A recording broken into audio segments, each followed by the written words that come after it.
Anime kızları. Ateşli ya da masum, sarışın ya da esmer, belki de kızıl, gözlüklü ya da gözlüksüz fark etmeksizin aşk poligonu türünde bir animede bulunuyorlarsa hepsinin kaderi kaçınılmaz. Ya kazanırlar ya da kaybeder. Eşsiz Beşizler serisinde mesela birbirinden güzel 5 tane kızımız var ancak kazananımız Yotsuba Nakano oldu. Ancak şöyle bir durum da var. Yotsuba'nın bu durumu hak etmediğini düşünüp kaybeden kızların tarafına geçen bir kitle de var. Sadece Eşsiz Beşizler serisinde değil, Oregairu, Nisekoi, Saekano ve daha bir sürü aşk poligonu içeren romantik animede o kaybeden kızın ya da kızların artık illaki hayranı olan bir kitle olacak. Peki ya neden? İşte bu videoda animelerdeki bazı kaybeden kızları inceleyerek bu soruyu cevaplandırmaya çalışacağız. Bu videoya tıkladıysanız büyük ihtimalle siz de cevap arıyorsunuz. O halde buyurun videonun sonuna kadar hep birlikte. Bu kadar girizgah yeter.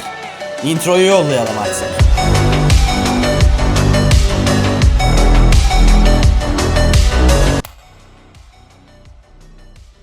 Tabii ki kaybeden kızları insanların neden sevdiğine bir cevap aramadan önce kaybeden kız terimi ne demek onu bilmemiz gerekiyor. Kaybeden kız terimi bir animede, özellikle aşk poligonu türünde olanlarda, esas olana aşık olmasına karşın kurgu sebebiyle animenin esas duygusal ilgili olan kızı esas olanla çatması sonucu esas olanla beraber olamayan kızları açıklar. Kaybeden kızlar için birkaç tane örnek vermem gerekirse Nisekoi serisinden Kosaki Onodera ve Saekano serisinden Eri Spencer Sawamura bu tarz karakterler için gayet sağlam 2 tane örnek olabilir. Bahsettiğim iki kız da esas karakterin çocukluk arkadaşı ve yıllar boyunca esas karakteri olan hislerini gizlemiş iki ayrı kaybeden kız. Lakin Eriri kendi serisinin hayranları arasında fazla sevilmezken Onodera ise kendi serisinin hayranları arasında açık ara sevilen bir karakter. Peki aradaki fark ne? İşte bu durumda seyircinin ideal kadın düşüncesi işin içine giriyor. Seyirci bazen kendini bir bok sanar ve izlediği animenin esas karakteriymiş triplerine girip Best Girl Never Wins, yani en iyi kız asla kazanmaz diye bir ifade türeterek beğendiği kızın kaybedenler arasında olmasıyla başa çıkmaya çalışır. Peki ya en iyi kız kaybettiyse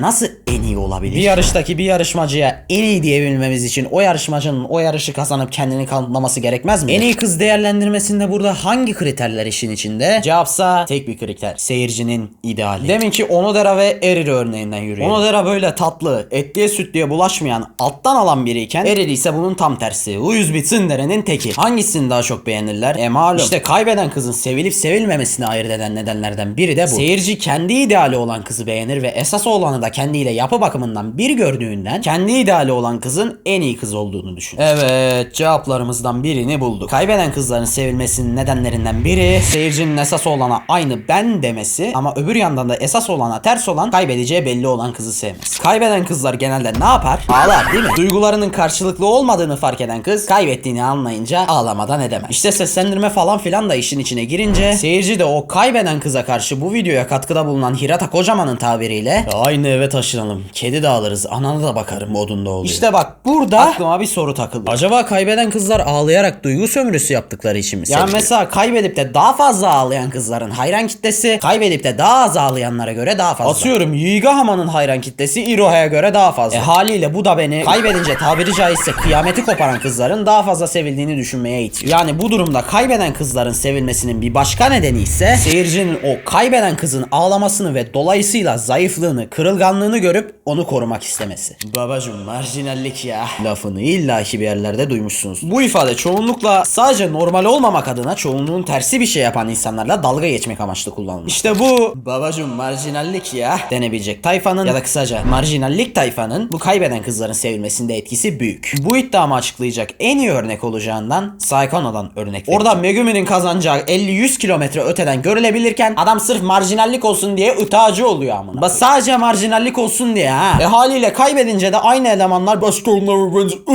triplerine giriyorlar. Yemin ediyorum yazık kafalar. Kaybeden kızların sevilmesinin bir başka nedeni ise marjinallik arayan belli bir hayran kitlesinin olması. Peki ya bana kalırsa insanlar kaybeden kızları neden sever? Bana kalırsa en olası sebep duygu sömürüsüdür. Kaybeden kızların arasında genellikle en çok ağlayanı sevildiğinden bu da beni bu şekilde düşünmeye itmek. Adamlar döküyor gözyaşını, üstüne bir şeyler saçmalıyor. Daha sonra Best Girl Never Wins tayfa azıyor amına. Ama videonun geride bıraktığımız dakikalarında dediğim gibi yarışta en iyi olduğunu kanıtlaman için o yarışı kazanman gerekir. Dolayısıyla en iyi kız her zaman kazanır. Hatta o yüzden iyi olan kazansın deriz ya. Evet, Best Girl terimi görecelidir. Ama işin içine kazanma girerse işte bu durumda Best Girl kavramının görecesi o söz konusu yarıştır. Peki size Best Girl Never Wins denildiğinde verebileceğiniz en iyi karşılık nedir? Söyleyeyim. Repeat after me. A best girl who never wins ain't no best girl. Yani asla kazanmayan bir en iyi kız değildir.